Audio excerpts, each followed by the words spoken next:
A fisherman caught a huge chunk of gold while fishing, but the gold was dull and covered in algae. The ignorant fisherman tossed it aside, thinking it was garbage. A worker then used the stone as filler material, jamming it into a crack in the wall. Years later, a peaceful girl named Annie climbed up the wall using the stone, just to catch a glimpse of the prince in the castle whom she had a crush on for a long time. Little did she know, the stone had long since loosened over the years. Annie fell off the wall, and the shattered stone revealed a bottle inside. Curious, Annie wanted to see what was actually inside. The moment she opened the lid, a puff of thick smoke billowed out. A genie, sealed away for 1,000 years, was finally released. But Annie fainted on the spot from the shocking sight before her eyes. The genie promptly woke Annie up and promised that anyone who left 3 wishes on the screen would have them granted. Annie's first wish was to win the prince's true love. The genie gave Annie some magic oil to rub all over her body. As long as the prince smelled the scent, he would be completely enamored. Then, in a dream, the genie told the prince Annie's name. Before long, the prince invited Annie to the palace, and Annie got her wish, becoming the princess. The genie warned Annie to be sure to hide the bottle well. If it fell into the wrong hands,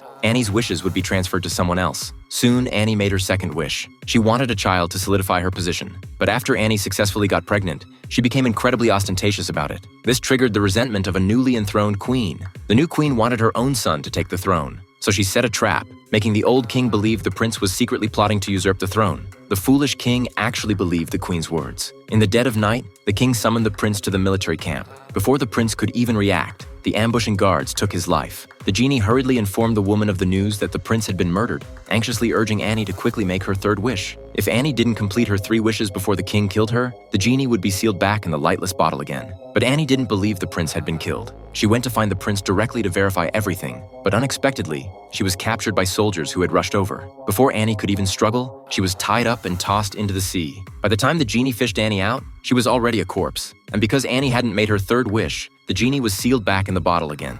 Over the next several centuries, countless dynasties came and went. The genie tried everything to get people to notice the bottle under the stone slab, but to no avail for many years. Until one day, a fat woman bathing there accidentally slipped and fell, her butt smashing the stone slab to pieces. Only then did the genie see the light of day again. The freed genie immediately begged the fat woman to make 3 wishes, but the fat woman thought the genie was a con artist. The poor genie was stuffed back into a pot and thrown to the bottom of the sea. Many years later, a chef found the bronze bottle in a fish's belly, and so the genie fell into the hands of a crazy woman.